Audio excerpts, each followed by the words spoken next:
Afamo Adadiche onye Ekehit na Okija nwa dibia nke amaala afia nke nọ n'aka ndị Udogachi since February 2025 apart from this case onwe na onwebro case ọbụla pụtara from that dibia na-alụ mụnwa makwa na those things ndị government na-atụ anya he's not that kind of person. Emechie the operation ewete muslim na ma akwụ 1 million naira deposit because na ha nọ na incubator and it's reading every day. Ana m eche 1 million naira ka ana m eche ego nke because ego nke m dị iche ego nke ya dị iche ebe ana m deposit 1 million naira which is a discharge was how much eziokwu na ọdị m keji mana ọmụwa ka a na-ata ọfụ na-ayekwa mama Anambra n'okwu nwaanyị agwara di onye agwa nwe onye nwaka bụ first lady ka ọ na-etinye m anya ebere as nwaanyị ibe m onye ji ofu nwa ma agodi ka ọ dị ya afọ onye ji ebuo eto it's not easy.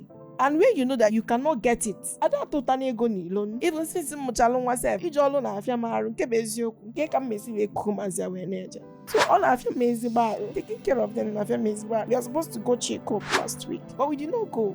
And the being noticed where they are no longer breastfeeding, which is not supposed to. Please, mom go di me once in a day, but they are no longer breastfeeding. Anamayokya do manambara biko I need help. Ndị mụ bụ ofu nwa ọ bụ na onwere onye tọrọ ya onwere onye ọtọ anamazi nwanne di m ụlọ Miyotwa na Igbo Professor Charles Chukwuma Soludo bụ na achọbụko aka do ha webinatati ya obele na BP Aligbo Mofubas. Account number m bụ 0526268893 GTB Bank and afa dị na the bank bụ Elizabeth Chinasoko. Ihe ọzọ m wachara ikwukwa bụ based on ihe na-eme now mmasị onye jizi na ọ na-ekwute ihe ga-eme. Unlike my husband's situation, mind what you say.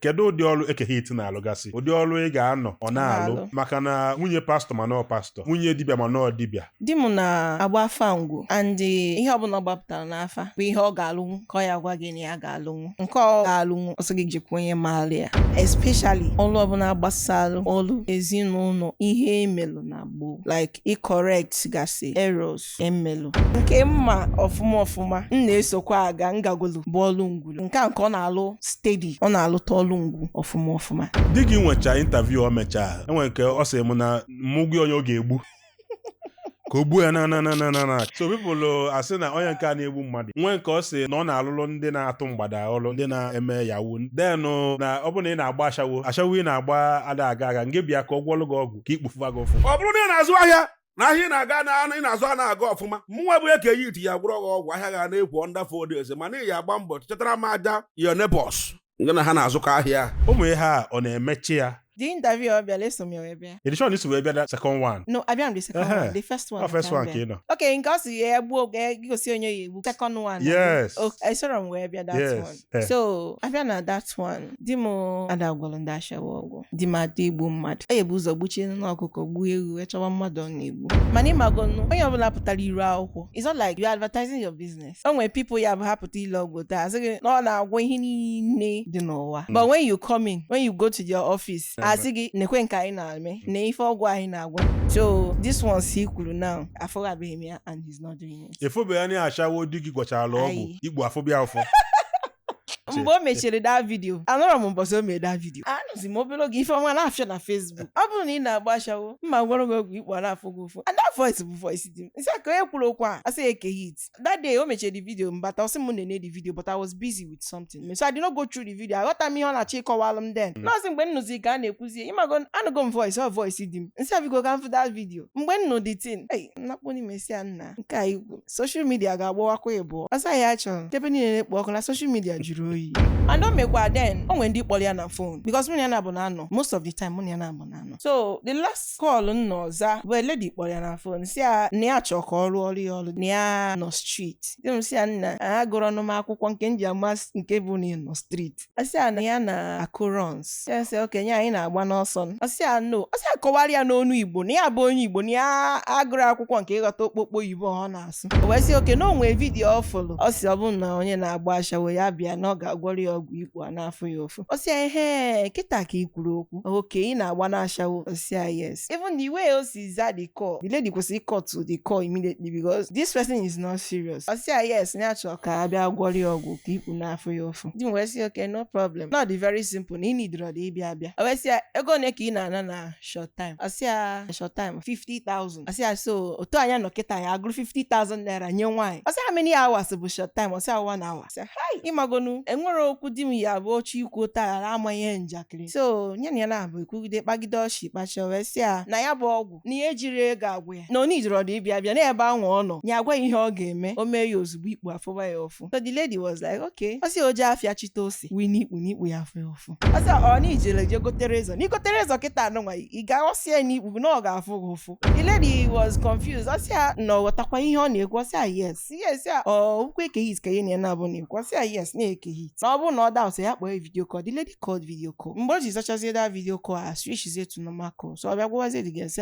na akwụna abụrụ ezigbo ọlụ na ya pụtara na video kwuo na ya na-agwọrụ akwụna ọgwụ na ya da-agwọrọ ụmụ akwụna ọgwụ and na ọ bụrụ na ọ na-alụ ya bụ that she should stop it na ọ bụrụ ezigbo ọlụ na akwụna na ebe akwa nwa na nka start advising the lady after then they end the call so onwerozi any other person or any lady bịa gwọlụ for that kind of so inonube ndị akwụna abịa sịsị kwa onwere ọgwụ ikpu no before mmadụ abịa na ya onye a na-ebu ụzọ kpọọ na phone and di m bụ somebody bụ ịbịa ịkọgide n'ụkọcha anọ si gị nsogbu adị na ya anụ gị ife ikwu mana na ya ebu ụzọ gbaa afa na ihe ya gbata n'afa ka ya eji mara ife ya na-alụ na nke ị na-ekwu kịta anụ nwa enweghị ya ma ya ga-eme na afa ga-ekwute ebe problem si so for nke akwụna anwa nke anwa dịrị 4 days kwanụ because eke hit na-abakwa ọ gwọsịalụ gị ọgwụ 4 days ọ bụ na ọrụrụ ọrụ gị bịa wele ego gị back ifiri na ọ na-eme ya ka ọ bụ ife eji ele afịa kwa nke 4 days abụrụ ife eji ele afịa ọ na-ekwukwa ya na-ekwukwasị na ya ga-ejikwa ego ya lụọ ọlụ gị ọlụ so nke 4 days abụrụ ife eji achọ kọstọma maọbụ ihe a na-ekwu n'ọnụ ma ọjọọ egbu ọnụ because nyanwa ma nke ọ na-alụ na nke ahụ ọ na-alụsi ya ike chi onye ahụ jọs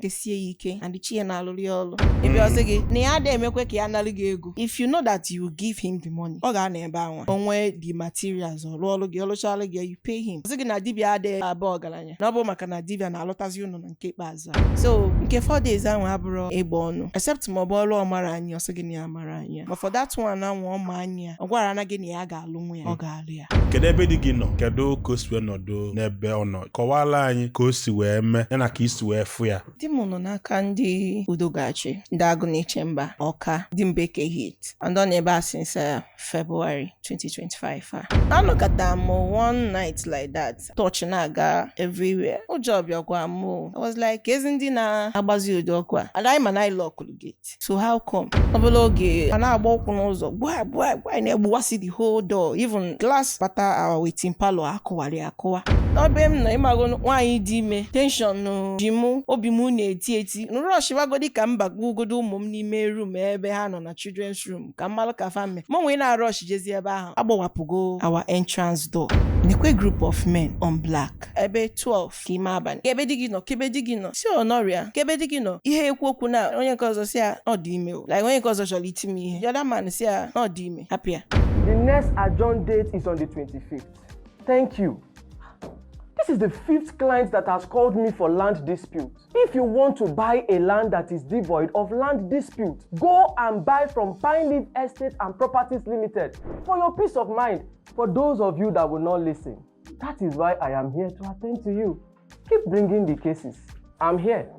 Madam kebe di gị nọ nsị anọ nọrịa and di m anọrịa asị na m na-asị ha ligolo enu ceiling they turn everything upside down. The funny thing bụ na di m a na-achọ ama na di m epere ọnụ mpe nke ịba Ghana must go but ha tọrọ the whole bags deba both my school bags Ghana must go deba mpak si ihe nwa then mana ọ dibịa ọ bụ nke China o nwere ike wụọ ọnụ mbe baya na Ghana must go ma baya na akpa achọrọ dị iwọ mbe ọ ya aghọnụ nke nnukwu otu ahụ ọrụ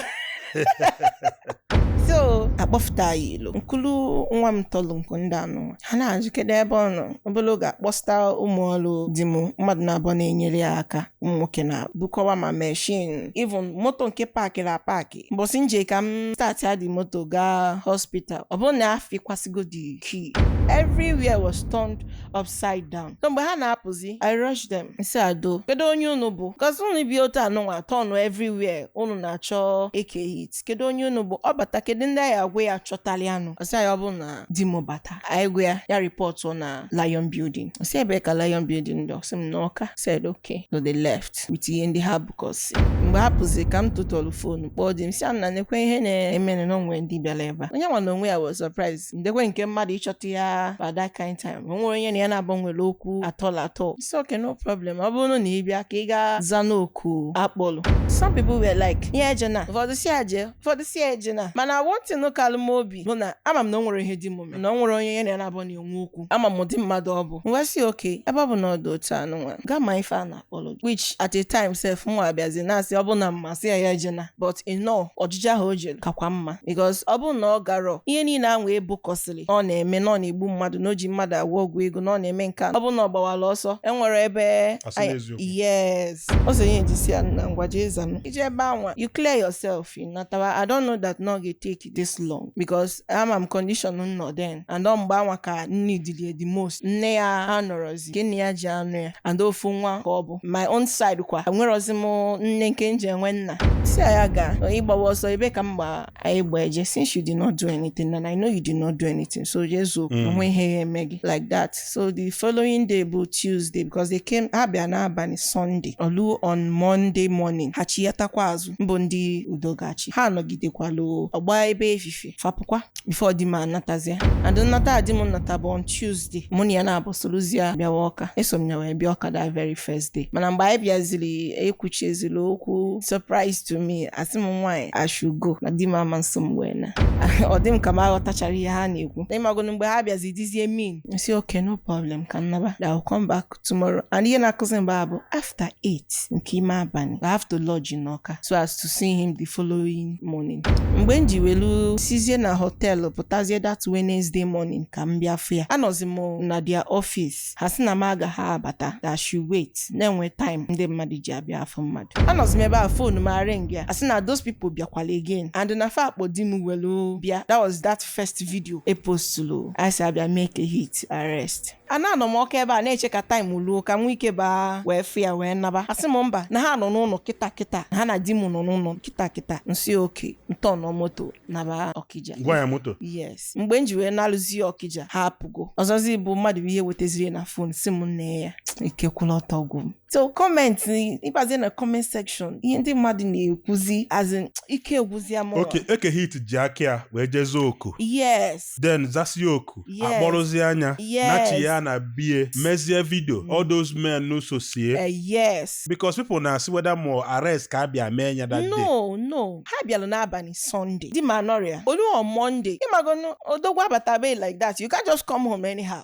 ya nogodu nuka ịmalụ what is happening that Monday ọ batara so that Monday a ka anyị nọ na-ekwu ọ ga-eje ka ọ na ọma nje finally nyanwa na onwe ya si okay we concluded ngwa ka eje si okay fine that is good so mbọsị anyị bịalụ Ọka bụ on Tuesday then that video ahụ efu those people so iwe na-apụta bụ on Wednesday ka ha bịa eme ha bịa searching mgbe m natalụ njụbazi ha ka ihe ha bịa mee asị na abịalụ search sia the whole compound. I was surprised because ama m na compound ekeghị iti aghara ọnụ ka amanụ m ka ọha which is that night anwa o nwere ebe fa agbafọrọ so ka ezi ebe ọzọ ha bịazikwalụ ịsaachị but then ọ da amapụ m obi because ama m na o nwere ihe dị njọ dị m na-eme abịa n'obodo enwelu ndị ọma enwelu ndị ọjọọ definitely di meso na ndị ọjọọ he is not perfect mana for that one aha na-achọ iji mmadụ agwọ ọgwụ ime nka no that very video ọ gba ụkwụ nkịtị ọ dịzị aka onye n'obie abịa ya makpu ya makpu no ọ gbara ụkwụ nkịtị ọ gba one dark blue slippers ọ ha nwa bụ ihe kpụ ya wee bịa that video a bụ mgbe ha na-apụzi apụ ha sachichago ife niile fachi sachi pụwazịa.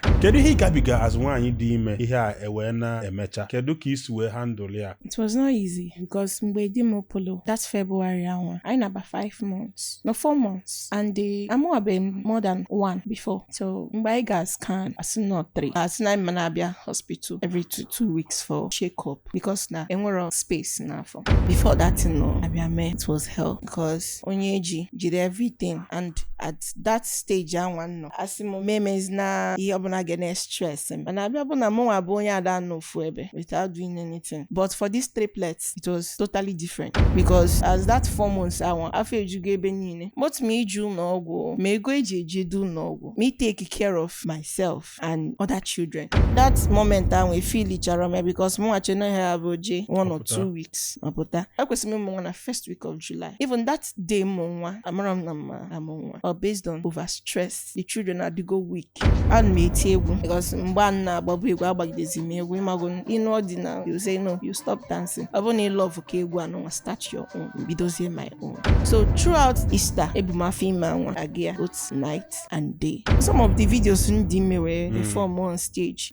So people were like, why are you still singing at this stage? It go very heavy. I goes nego. Before the food said, I asked, Tata manga fegi nega mong. But I'm man olubi. Or 6 months. Man I feel you go everywhere. So Odira kwa mizio. Masi self no ka dream is in Dime carry now. Mulong because ego na nwoke dobele we puo mbada ka na bada. Ogugu ka no. It's not increasing. And the time one never now. I can't start going asking for money. Imagine na ego. Beko isi wait here. So Odira mizi. Even at times when Dime bu yemeku njiwe mo at that stage because I'm on 7 months. Sometimes Adimaga hospital ochesi agwam mo biawa. Even with that in meche both the stress be adi too much. In hospital one day I send them busy every week. I didn't meet up because he go no iaga scan, iaga test. No ne treatment. Then the hospital abro nobody hospital. In about 2-3 days he am go ni nota. So most of the treatments are garomia. I want to make healthy living a culture in our society. The time to make exercise, you sweat. That sweat is very important. Ibana garden give bela kokoni very natural food. Or if your body need it, just new day to chukusike. When any now was Sonia Melo Ojiwe did like that. And the Aquapulumo Zubenam on 3rd was Saturday. Sunday, I was not getting myself I was a joker. I have to drive back to Okija. Now lo drop home at the Gaba hospital. And my aim because I don't have money to go for tests, go for scan and the rest of it. Some benches the doctor say, hey, me admit. I said, doctor, no, I don't want to admit. So later when the man came back, Fuzina and I drag. Iyano. So the man was like, what is the problem? I said, the problem now, the money. I can't just come and lie down in the hospital where I know that I don't have the money. Yes. It treat the chemo ndoke. Otezielu mbio. Have another sickness. So before I assist him, and I gave him VE. VE. Then if I want to go, I will go and sign that nam nabalu no nam equatorial and no. I was ever one kasi I say, okay, no problem. I could just not today, tomorrow I'll go. But I don't have money. That's no problem. Not knowing that now they already see what is about to happen. After then, with a deposit. It's a deposit of what? Nana kwadi memo pressure. Say why? I'm not sure any one. I'm okay. I'm fine. I said, this thing now because that they hold me down with the treatment saying, do I want to lose these babies? I said no. I said okay, then I should calm down and take the treatment. I should follow the instructions, not knowing that the babies are weak. That period, that season, I hardly eat. I go because space in aba 2 or 3 spoons. I feel jugon. And you must know the 3 of them. Yes. Will feed down. Before I measure the operation, that's Monday morning. And I made the operation. Man, him nature that that's yet and dinner. How will I sort the bill? Even the deposit before Abawa theater. I have to start making calls. All my uncles say my uncle and one me faith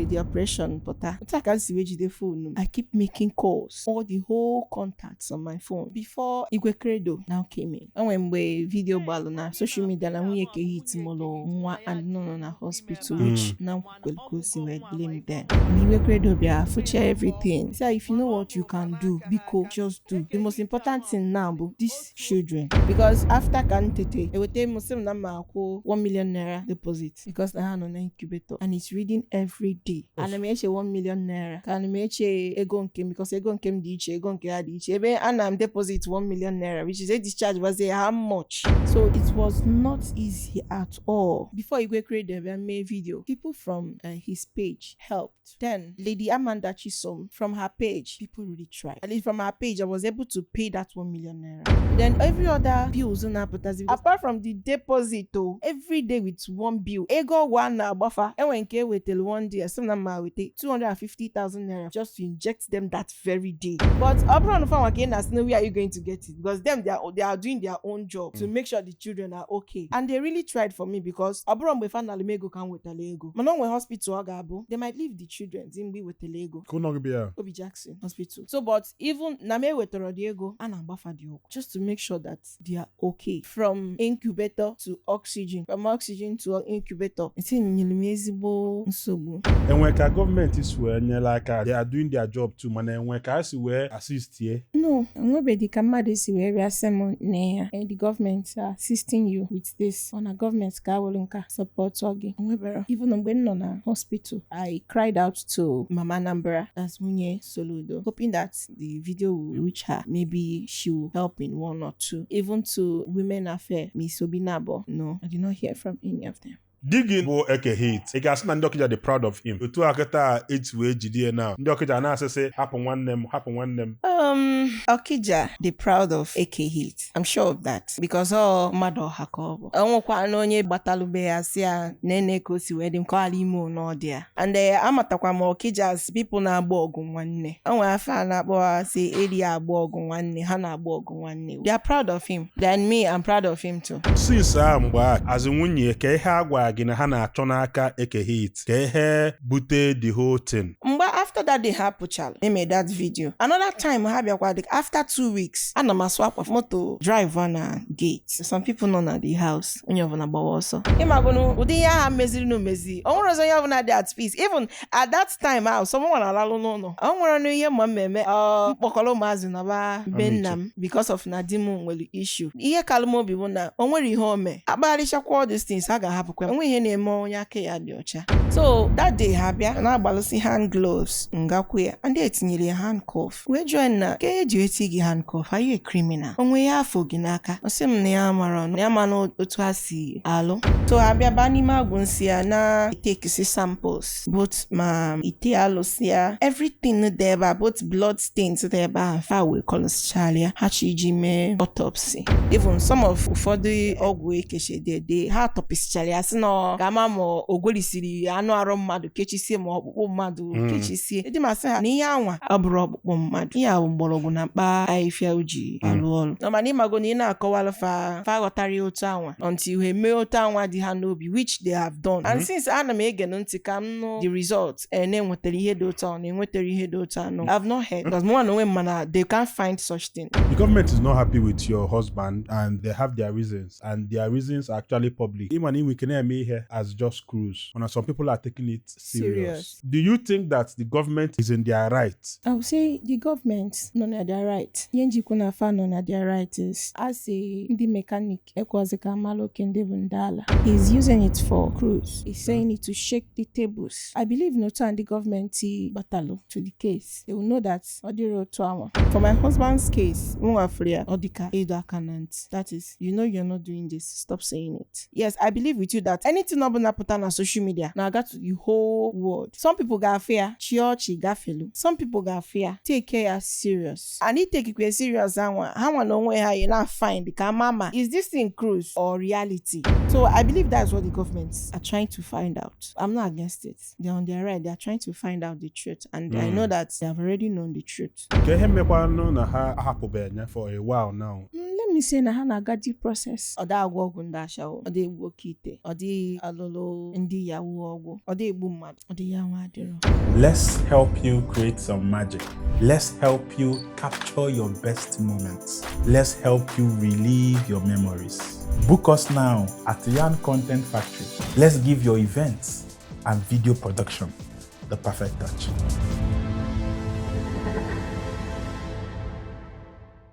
Digi bịa agbam bịasị agbam ọ dịka after ka post chalia ka abịa kpolo nya bụ nwoke ifili no interview a ọbịa mgbe a ma eji wee kpolo ya mgbe ya na-eme nwe video na-efe that time ebe ọ bụ na ịnọta na eke hit sometimes na bụ nnọta some people na-amara na mbụ nwunye ha kwube ha na I'll just sit na-ege ihe ha na-ekwu mana auji jụrụ mụnwa na onwe m mgbe those videos na-efe ka nsị nọ ya mbaba bụ onye so welu nọ video bụ ihe mere eji eme di mares ekwulu m ya na video no dịka ya mbaba tọpụtara nwoke behavior lako this man. yes.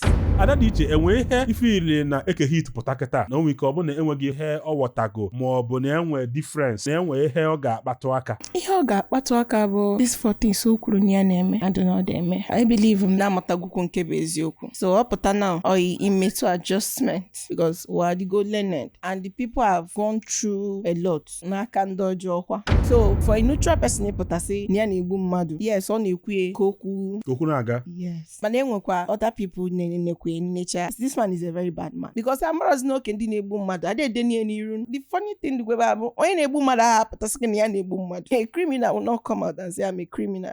Kedu ka isi cope without the head of the family, without the breadwinner? Ka o si wedere gị kwuo okwu n'ọnụ gị? Adịrọ amazing, adịrọ mfe. With the help of people support. Kasị na ejima na-akpọtala onwe ha mmadụ na ha bụ celebrity onwe ha. It's true. Mana whereby na onye na-provide anọrọ standby ọ na-ebu aka. O so n'ihe nji wee bịawa na-agba maka asị onye kwuo ebe o si ahịa amala etu esi enyere ya aka. The time m nọ na hospital emere m video I call on Mama Nambra to come for my rescue because that time ọ dị m ka mma anwụ ana m eche echiche onye nọ na that kind of pains nọkwa na eche echiche every night I will not sleep. O tekele m 5 days before nwee ike gaa na NIUC ebe ụmụazị anọ wee bịa for ha. Ọnụ so ihe njiwelu kpọọ ya oku that time for her to come for my rescue but I don't know if n'oludiant and that time akpọkwa m ya yọkwa ya ka enwe ike rapụ di m kọbịa take his responsibilities but I'm not sure that she heard it. So also n'ihe njikwa wee bịa this time. It's not fair. Adịrọ m easy especially onye nke anọ nwa na-agha arụ onye ọzọ na-agha ahụ. Everything na-eme ha at the same time. They wake up the same time. Ọ dị nnọọ ka onye anụ ha n'onu ibe ya okunite maọbụ arụ ọkụ le ha n'onye anụ ha ọgwụ ibie arụ ọkụ na-elekwa ma ahụ ọkụ elebe onye ọbụla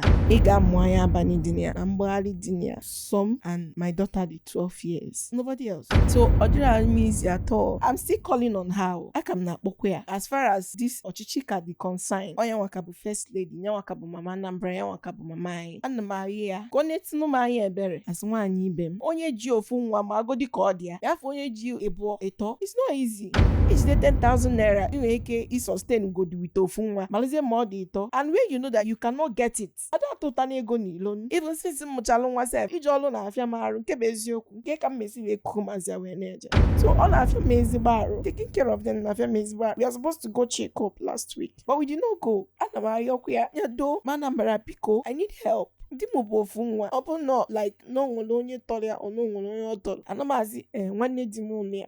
My people have helped as na-akpọgidego m akpọgide ya. The thing bụ na whenever I call them they answer mana onwe ka ihe esi wee kpọgidezie mmadụ ụtọ anụnwa ịtụtakwa fon ikpo onye ahụ ike agwụ gị. Ọ bụ na di m nọ abụrụ na onwe this issue you will even see me on social media talking or crying ụdị mmadụ ọ bụ kama o nwere onwe obidi ebidi just ka family ya ha dị okay as a breadwinner ọ nọrọ ya nobody else is there and the achọrọ iji ohere anụnwa wee kpọọ ndị Okija.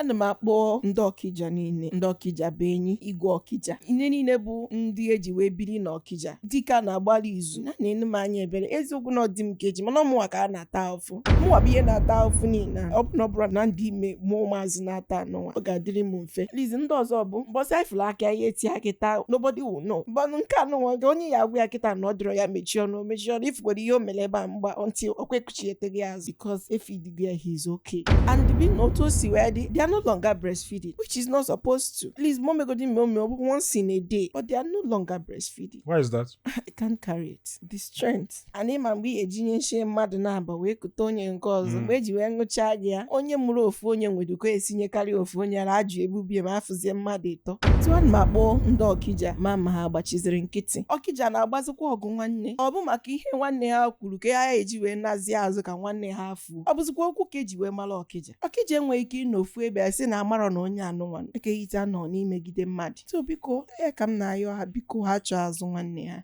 Na-ayọkwa Mama Nambra n'okwu nwaanyị a gwara di onwe ya agwa nwe o megide ume ya mee obi ebere azụ maka ụmụazị anụnwa na ya bụrụ nwaanyị ibe m ya makwa ka ọ dị ma ịlahụla abalị. I can't remember the last time m lalụrụ ụla egwula mbọsọ bụ na di m ya nata ihe ma lahụla bụ 1 month onye akpọtene m ka m nakpugodo ụla zuo ike. achọrọ m ịbịa sịwa gị nge kpọọ account number because ama m na enwe ndị ga-like ya ha nyelụ gị aka kọgharị dịka ya bịa irezi ego maọbụ ịyọ ayịyọ or something you would like to call for ndị chọọ inye aka. Aka m na mmadụ yọrọ ayịyọ da n'ozuru oshi. Ngwa gaa n'iru. Okay, account number m bụ 0526268893 GTB Bank. And afa dị na the bank bụ Elizabeth Chinasokwu. Kpọọ dị akaụntụ ọzọ ịkpọ dị afa. 0526268893 GTB Chinasokwu Elizabeth. Anybody ọbụla osikwa n'obi to assist, I'm very grateful. Ebe onye ọbụla sikwa wee wefuta wee ji support mụ na ụmụazị ka Chukwu wechigheria mmaji and any aim ọbụla bụ ezigbo aim mmadụ nwe welu a support. I pray na Chineke nna ga-emekwali ya.